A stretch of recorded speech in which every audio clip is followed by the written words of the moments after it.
हाय दोस्तों, विकास की तरफ से आप सभी को प्यार भरा नमस्कार। स्वागत है आप सभी का मेरे यूट्यूब चैनल एबी क्लासेज में। जैसा कि मैं आप लोगों के लिए एक ऐसी जाबाज देश की लड़की की कहानी लेकर आया हूँ जिसे अंत तक आप सुनेंगे दांतों तले उंगली दबा लेंगे, क्योंकि ये इतनी दर्दनाक घटना है, इतनी दर्दनाक कहानी है कि आप भी कहेंगे क्या कहानी है। बस आप लोग धैर्य बनाकर मेरे वीडियो को अंत तक देखते रहिए, ठीक है। ये कहानी स्पेशली उन लोगों के लिए है जी जो जो लड़कियां सोचती हैं कि मैं ये लड़की हूँ, वह किसी से अपने आप को कमज़ोर समझती हैं, या उन अभिभावक के लिए है जो सोचते हैं कि यह लड़की होकर यह काम ऐसे नहीं कर सकती है, या उन लोगों के लिए है जो अपने लाइफ में हार मानकर बैठ जाते हैं, कुछ उनके दिमाग में नकारात्मक विचार आते हैं। उन लोगों के लिए यह एक प्रेरणादायक कहानी है। मुझे उम्मीद है कि आप लोग को यह कहानी पसंद आएगी। यह कहानी उन ज़रूरतमंद लोगों के या उन देश की बेटियों के पास तक पहुंचा दीजिए जो अपने लिए, अपने परिवार के लिए तथा अपने देश के लिए कुछ अच्छा करना चाहती हैं, चाहे वह जिस फील्ड में हो। यह कहानी एक असाधारण लड़की की असाधारण अवस्था में कैसे विश्व इतिहास रहती है उसके विषय में यह कहानी है। और हमारे देश की जाबाज बेटी अरुणिमा सिन्हा जिन्होंने दिव्यांग अवस्था में माउंट जैसे विशाल पहाड़ों को, माउंट एवरेस्ट को सबमिट किया, फतह किया। कैसे किया, किस अवस्था में किया, इसकी चर्चा मैं इस वीडियो में आपके साथ करूंगा। मैं विकास।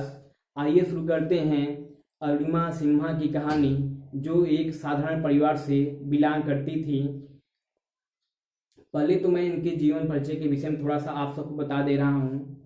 यह हमारे और आपके लिए सौभाग्य की बात है कि हमें गर्व है कि हमारे देश ने ऐसे ऐसे बेटियों को दिया है।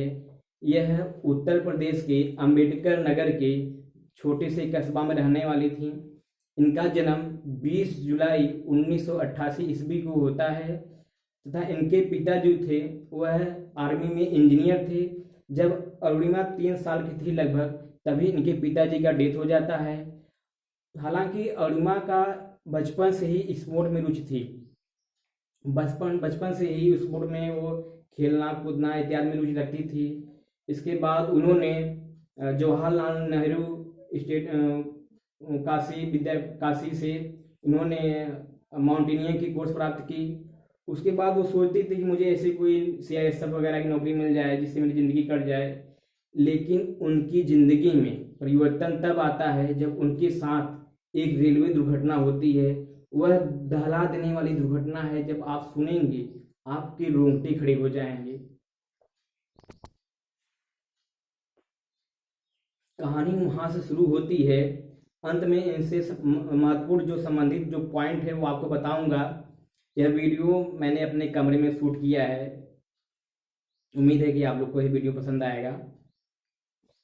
तो ये जो कहानी है स्पेशली मैं इसलिए लेकर आया हूँ कि जो लोग अपने जीवन में असफलता पा रहे हैं या उनके विचार में नकारात्मक विचार आ रहे हैं, तो इस वीडियो को जब जितनी बार देखता हूँ मेरे अंदर एक अलग से पीड़ा उत्पन्न होती है, जिसकी वजह से मेरे अंदर एक सकारात्मक विचार पैदा होते हैं।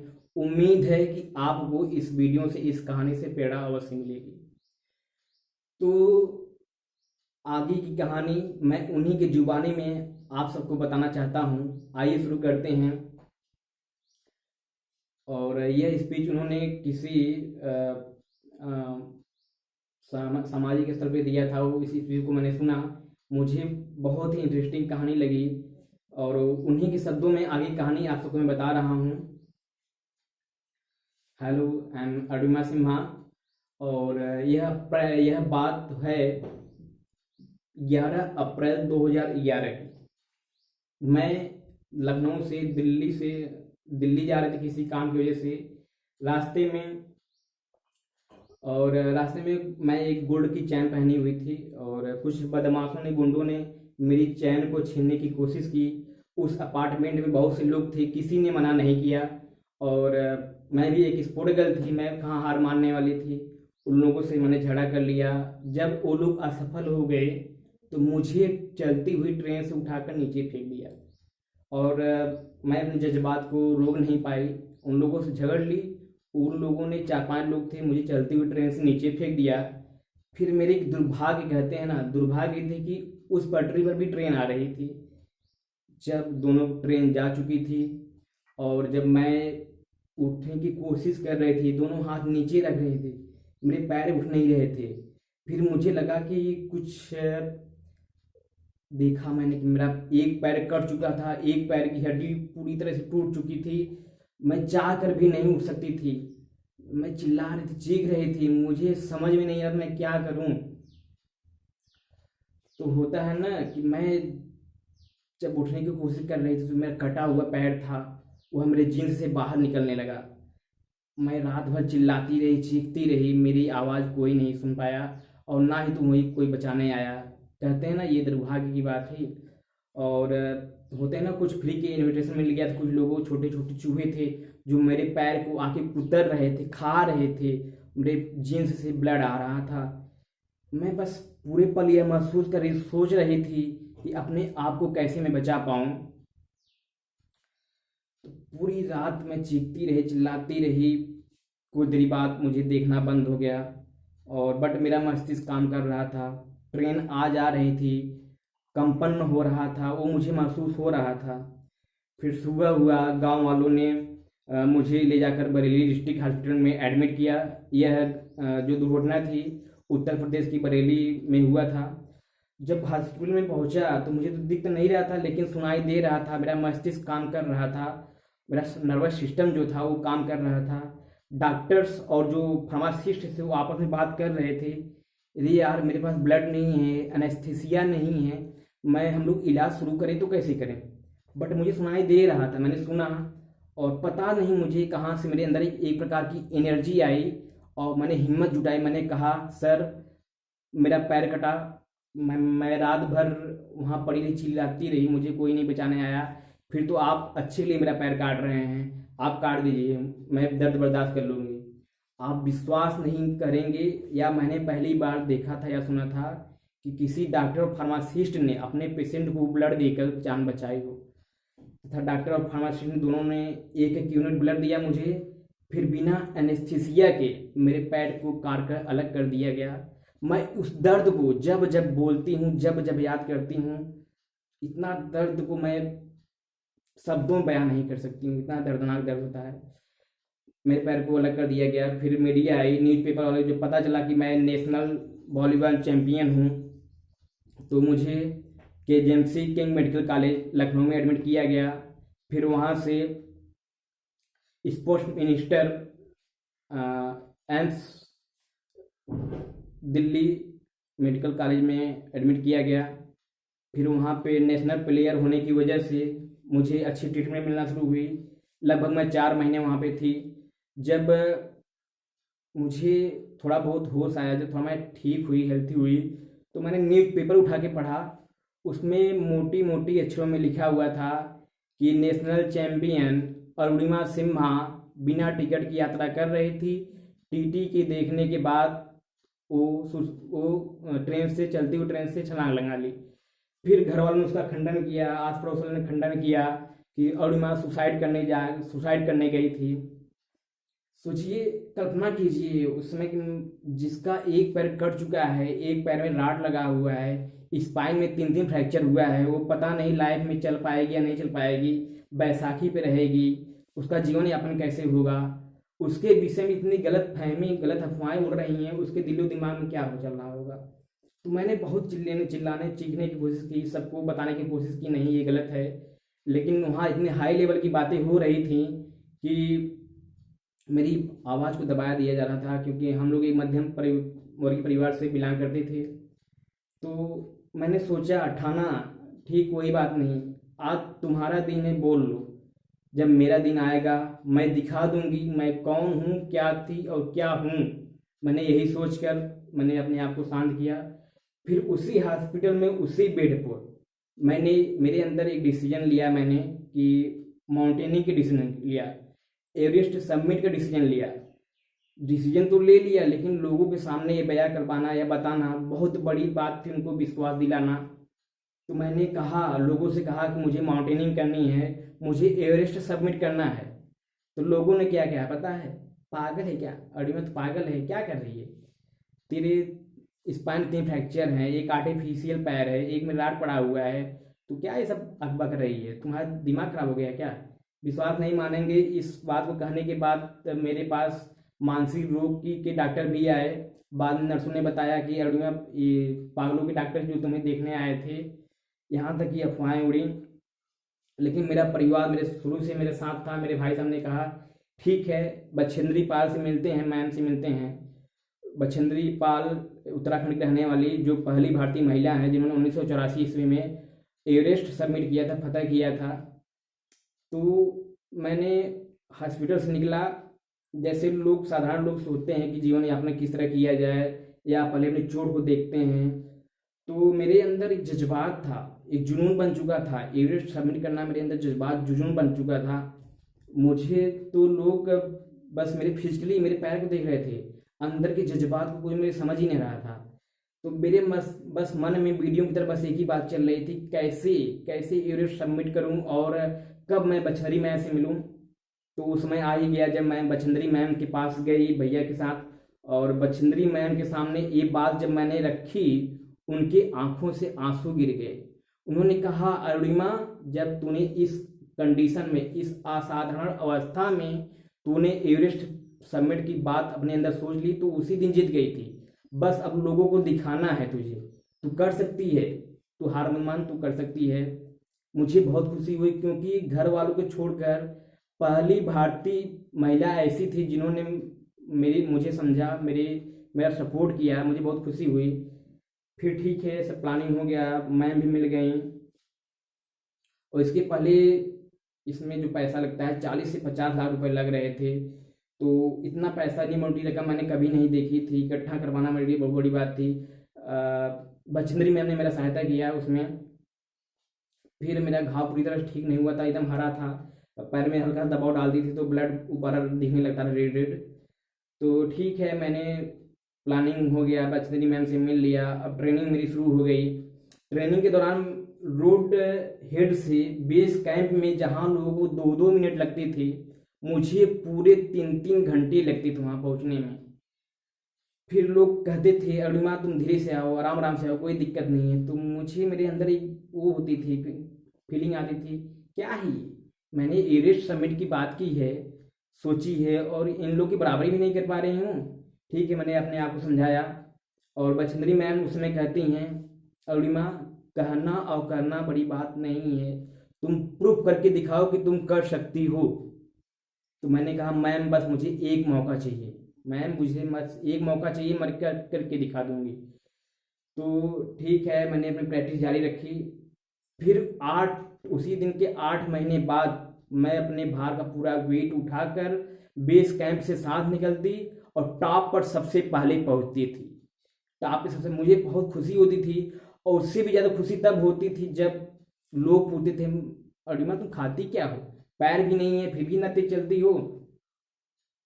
अच्छा, सब कुछ हो गया, चल रहा था ठीक ठाक। फिर बात आती है एवरेस्ट पे जाने की, शुरुआत होती है। तो जो मेरा शेरपा था, जब उसे पता चलता है कि अरुणिमा के पास एक आर्टिफिशियल पैर है और एक पैर में राड है और 3 स्पाइन फ्रैक्चर है, तो उसने सीधा मना कर दिया, नहीं मैं इसे नहीं ले सकता, इसकी वजह से मेरी जान भी जा सकती है। तो मेरे अंदर से एक टूटने वाली थी, लेकिन फिर मैंने हिम्मत जुटाई। कहते हैं कि जैसा नजरिया रहेगा नज़ारा वैसा हो जाता है। जैसा हम सोचते हैं मेरी बॉडी भी है उसी मूवमेंट करती है। तो मेरे अंदर एक सकारात्मक विचार आया, मैंने सबको मिलाकर कन्विंस किया। अच्छा, वो तैयार हो गया, सब प्लानिंग हो गई। हम लोग जैसे जैसे जा रहे थे, जैसे ही जो एवरेस्ट पे जो ब्लू और ग्रीन आइस दिखते हैं ना, जितने सुंदर दिखते हैं उतने दहला देने वाले होते हैं। जैसे ही मैं ब्लू आइस में प्रवेश की और मेरे पैर का जो वो था ना, वो स्विंग कर जाता था, पूरा मुड़ जाता था। जो आर्टिफिशियल लेग था, पैर था, वो स्विंग कर जाता था। 3 से 4 बार कोशिश करती रही। फिर मेरा शेरपा देखा, बोला, अरुणा तुमसे नहीं होगा, चलो वापस चलते हैं, ये बहुत बड़ी बात है, करना पता करना तुमसे नहीं होगा। तो मैंने कहा मेरा पैर है, मैं जानता हूँ कैसे चलेगा ये। तो मैंने पैर को पकड़ा और उसके हील की सहायता से फ्रंट पेज पे मारती रही। एक बार, दो बार, तीन बार, चार बार मारती रही। जब वहाँ थोड़ा सा आइस टूट कर निकल जाता था तो जगह बन जाता था, तो उस पर मैं पैर रख के आगे बढ़ती गई। बात तब आती है जब कैंप 3 में पहुँचते हैं। जब कैंप 3 के ऊपर पहुँचते हैं, वहाँ पर अच्छे अच्छे माउंटेनियन और अच्छे अच्छे दिलेर के हौसले के धरे रह जाते हैं। तब जब उनके साथ रहने वाले मरते रहते हैं और वो देखते रहते हैं, देख कर भी कुछ नहीं कर सकते हैं। जहाँ भी निगाह जाती थी हर जगह डेड बॉडी दिखती थी। मेरे रो में हर जगह डेड बॉडी, मेरी रोम कांप रहे थे। मुझे इतना डर लग रहा था, मैं करूँ तो क्या करूँ। जिस लिए मैं ऊपर जा रही हूँ वही लोग आज यहाँ पे मरे पड़े हुए हैं। तो मेरे रोप में अपने रोप की रोप पकड़ी और जो मेरे सर पे हेडलाइट लगी थी उसकी रोशनी जहाँ तक जा रही थी, हर जगह डेड बॉडी ही बॉडी दिख रही थी। तो मैंने सोचा कि आगे बढ़ते हैं। आगे मैंने जैसे ही बढ़ा तो एक बांग्लादेशी थे जिनकी हाथ ऐसे ऐसे हो रहे थे और सांस हल्का हल्का आ रही, उनकी मुंह से आवाज़ आ रही थी, आवाज़ आ रही थी। और मैंने उन्हें देखा 10 से 15 मिनट। मुझे ये हो रहा था, इतना डर लग रहा था कि मैं इनको बचा नहीं पा रही हूँ। मेरे मस्तिष्क में कहीं न कहीं डर मेरे अंदर भी घुस चुका था। लेकिन मैंने 10-15 मिनट खड़ी रही वहीं पे। फिर मैंने कही आप लोग के लिए मैं एवरेस्ट सबमिट करके आऊँगी और ज़िंदा वापस आऊँगी। यह मेरे अंदर से एक जुनून था, मेरे फैशन बन चुका था कि कब मैं एवरेस्ट सबमिट करूँ। क्योंकि उन लोगों को गलत साबित करना था जिन लोग ये कहते हैं कि लड़की होकर ये काम नहीं कर सकती है। मुझे उन लोग गलत समझाना था, उन लोग गलत साबित करना था। ठीक है, तो मैंने आगे बढ़ना शुरू किया और जैसे ही जब बात आती है, जैसे ही मैं थोड़ा सा आगे गई तो मेरे शेरपा ने मुझे झटका दिया, बोला अरुणा तेरा ऑक्सीजन खत्म होने वाला है, चल नीचे चलते हैं। तो मुझे करंट से लगा, ऐसे कैसे, मतलब आप कैंप 3 के ऊपर हिलरी स्टेप है, हिलरी स्टेप के पास में पहुंच चुकी थी और हिलरी स्टेप के आगे एवरेस्ट समिट था ही। आप जब इतनी लक्ष्य के करीब हो और जब आपको कोई बोले कि चल वापस चलते हैं या नहीं हो पाएगा तुझसे, कितना बुरा लगता है।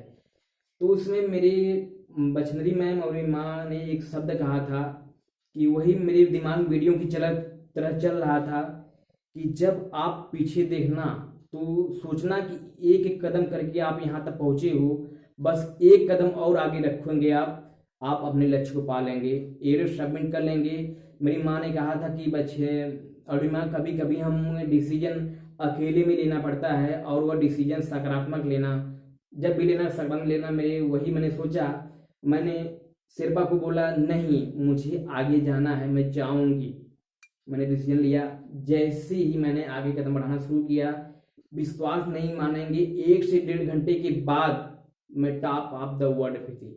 मैं एवरेस्ट सबमिट कर चुकी थी, मैं टॉप ऑफ द वर्ल्ड थी। इतना खुशी थी मुझे मैं शब्दों में बयान नहीं कर सकती हूँ। मैं जोर जोर से हाथ उठाकर चिल्ला रही थी, उन लोगों को बता रही थी कि जो लोग बस मेरे फिजिकल को देखे थे, विकलांगता को देखे थे, या जो लोग लड़कियों को कमज़ोर समझते हैं, या वो जो अभिभावक जो सोचते हैं कि यह लड़की होकर नहीं कर पाएगी, उन लोग को मुझे गलत साबित करना था। मैं सोच रही सबको बता दूं, यहाँ से सबको चिल्ला दूं, लेकिन मैं कैमरा लेकर गई थी, दो सेट बैटरी लेकर गई, 2 कैमरे लेकर गई, जिससे अगर एक बिगड़ जाए तो एक काम में आए। और फिर मैंने अपना नेशनल फ्लैग निकाला। उसका नेशनल फ्लैग की खुशी तब होती है जब हम कहीं बाहर देश में जाते हैं, तब अपने तिरंगे की खुशी और उसकी महत्व के विषय में पता चलता है। मैंने उसे हक किया, अपने शिल्पा को बोला कि प्लीज़ एक फ़ोटो ले लो, तो उसने मना किया, नहीं तेरा ऑक्सीजन ख़त्म होने वाला है और तेरी जान जाने वाली है और तू यहाँ पर फ़ोटो खींच रही है। तो ठीक है, उसने फ़ोटो खींचा। फिर दूसरी बार वो इतनी ज़ोर से भड़क गया कि जब मैंने उसे कहा कि शिल्पा प्लीज़ एक वीडियो बना लो, तो उसने बोला तुझे मरना है मर, मैं जा रहा हूँ, गलती उसकी भी नहीं थी। वो अपना फर्ज अदा कर रहा था। कहीं ना कहीं मेरे दिमाग में भी, मेरी बातों में भी ये बात आ गई थी कि शायद मैं जिंदा ना जा पाऊँ। तो मैंने शिल्पा से कहा वीडियो बना लो प्लीज, और अगर मैं जिंदा वापस नहीं जाती हूँ तो ये वीडियो मेरे भारतीय देशों के पास, मेरे युद्ध के पास पहुंचा देना, और उन्हें बता देना कि एक विकलांग लड़की ने विश्व इतिहास रचा और पहाड़ जैसे काम को, नामुमकिन काम को मुमकिन कर दिया, उसके हौसले, उसके जज्बात ने। और तो शिल्पा ने वीडियो बनाया, ठीक है, अच्छा। शिल्पा ने कहा ठीक है जल्दी चलो। हाँ ठीक है। तो हम लोग तो 21 मई 2013 को मैं टॉप ऑफ द वर्ल्ड 10-55 पे टॉप ऑफ वर्ल्ड पे थी। 11 अप्रैल 2011 को मेरा एक्सीडेंट हुआ। 21 मई 2013 को मैं top of the world Everest थी, एवरेस्ट सबमिट कर चुकी थी, एवरेस्ट पे थी।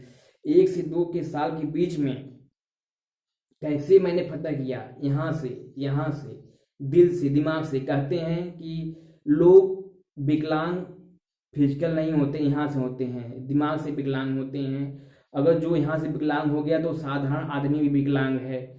तो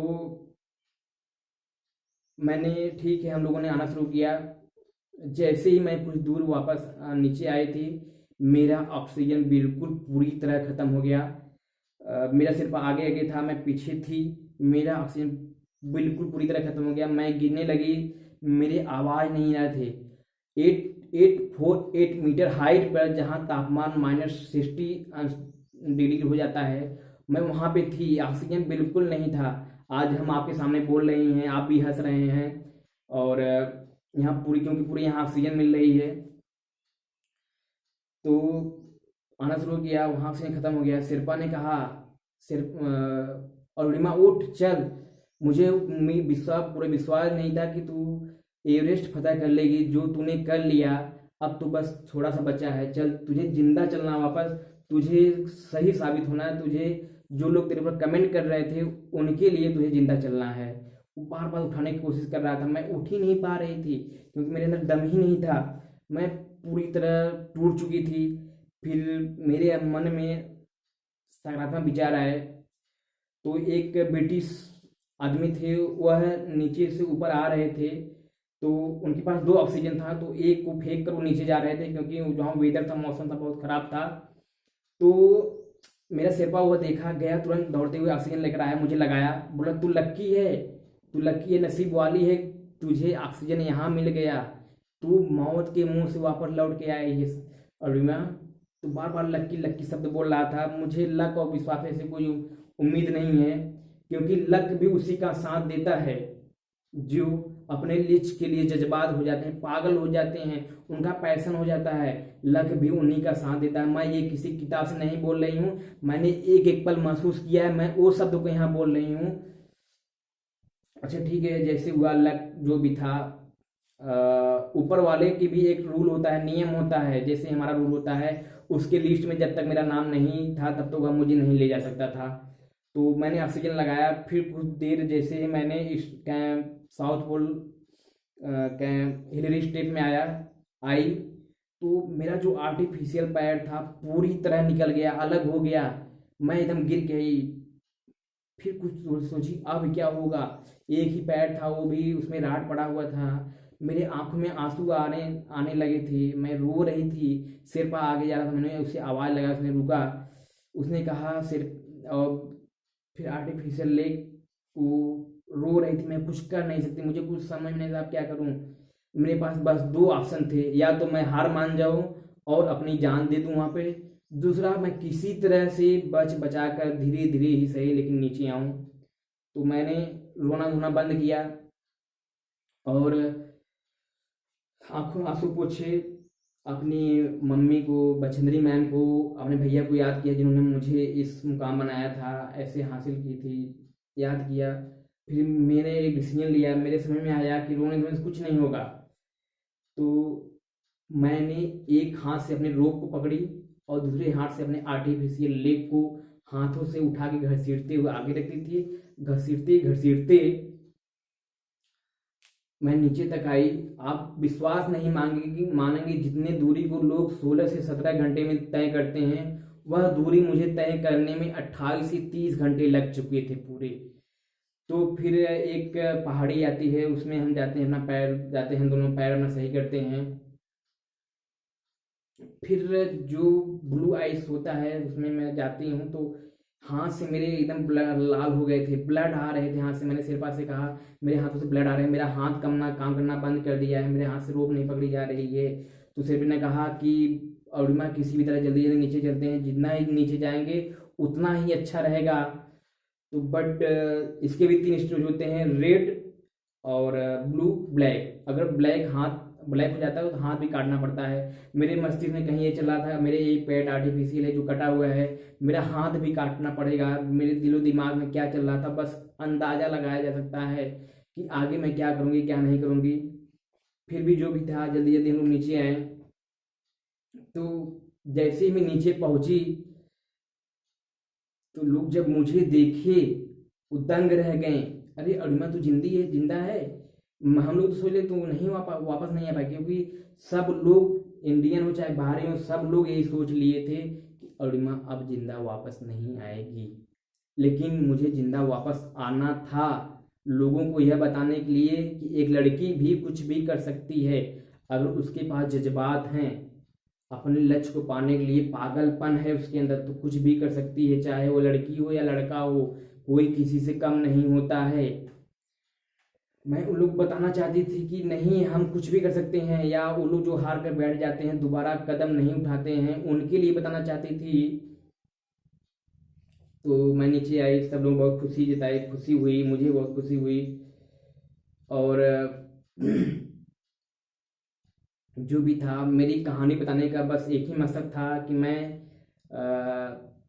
कोई मोटिवेट किसी कहानी या किसी के देखने से नहीं होता है, वो अपने आप से होता है। जो उसके अंदर जज्बात होते हैं किसी को लक्ष्य के पाने के प्रति, वो जज्बात जब उसके जाग जाते हैं या खुद जगा लेता है तो उसे कोई नहीं रोक सकता उसके लक्ष्य को पाने से। मैं उसी तरह से आप लोग को थोड़ा सा, अगर आपको परिणाम मिलती है तो मेरी कहानी से, तो आपके बस गुड विशेष चाहिए मुझे। मैंने अभी मुझे लगता है कि मैं चाहती हूँ कि पूरे विश्व की सबसे ऊंची चोटियों को मैं पता करूँ। मैं आज एशिया की माउंट एवरेस्ट और अफ्रीका की किलिमंजारो और यूरोप की एल्ब्स पर्वत को मैं पर्वत का फतह कर चुकी हूँ, और मैं ऑस्ट्रेलिया के हाई पीक पर जाने वाली हूँ। आप लोग की गुड विशेष मुझे चाहिए। और मेरी 2 पंक्ति है आपके लिए, मैं सुनाना चाहती हूँ। अभी तो इस बाज की उड़ान बाकी है, अभी तो इस बाज की असली उड़ान बाकी है, अभी तो इस परिंदे की असली इम्तिहान बाकी है, अभी अभी तो मैंने लांघा है समुद्रों को, अभी तो पूरा आसमान बाकी है। ये थी अरुणिमा सिन्हा की कहानी उन्हीं की जुबानी में। और थोड़ा सा इनके विषय में बता देते हैं, इनके महत्व के विषय में। इन्होंने विकलांगों के लिए एक संस्थान चलाई है, जिसमें कोई विकलांग है वह कोई भी शिक्षा जाकर वहाँ ग्रहण कर सकता है, अपने लाइफ को भविष्य को बना सकता है, और वहाँ पे सब कुछ फ्री है। अरुणिमा फाउंडेशन के नाम से चलता है, वहाँ सब कुछ फ्री है, बाकी आप रहने पीने की व्यवस्थाओं पर है। और इन्होंने एक किताब लिखी, एक बुक लिखी है जिसका नाम है again try once again the mountain. इनकी बुक का नाम है वंस अगेन द माउंटेन, जिसे 2014 ईस्वी में हमारे प्रधानमंत्री नरेंद्र मोदी द्वारा लॉन्च किया गया है। और इन्हें विभिन्न पद्म पुरस्कारों से नवाजा गया है, और विभिन्न पुरस्कारों से नवाजा गया है। और इनके जो धनराशि मिलती है, इन्हें जो सम्मान मिलता है, उस पैसे का ये संस्था में ट्रस्ट में देती हैं और लोगों की सहायता करती हैं। और इनकी एक फरहान अख्तर इनकी बायोग्राफी में फिल्म बनाने वाले थे 2017 में और इनकी जो हीरोइन इनके साथ जो इनकी एक्टिंग करने वाली थी वह थी, और फिल्म पता नहीं क्यों नहीं बनी। और उम्मीद है कि आप लोग को मेरी यह कहानी पसंद आई होगी। अगर पसंद आई होगी तो और लोगों तक पहुंचाइए, हमारे देश की उन बेटियों के पास पहुंचाइए जो अपने लिए, अपने परिवार के लिए, अपने देश के लिए कुछ करना चाहती हूँ, चाहे वह जिस क्षेत्र में हो। मुझे आशा है कि यह वीडियो आपको पसंद आया होगा। यह कहानी जब मैंने पहली बार सुनी थी तो मुझे, मेरे आंखों से आंसू आ गए थे। अगर आप लोग को यह कहानी सुननी होगी तो यूट्यूब में कहानी पड़ी हुई आप सुन सकते हैं, और मुझे उम्मीद है कि यह कहानी आपको पसंद आई होगी। आप लोगों को मेरी तरह कुछ सीख मिला होगा कि हर हाल में हमें सकारात्मक विचार रखना चाहिए, कभी हार नहीं मानना चाहिए। अपने लक्ष्य के पाने के प्रति पागल होना पड़ता है, तभी हमें यह लक्ष्य प्राप्त होता है। बहुत बहुत धन्यवाद, बेस्ट ऑफ लक। आज के लिए थैंक्स।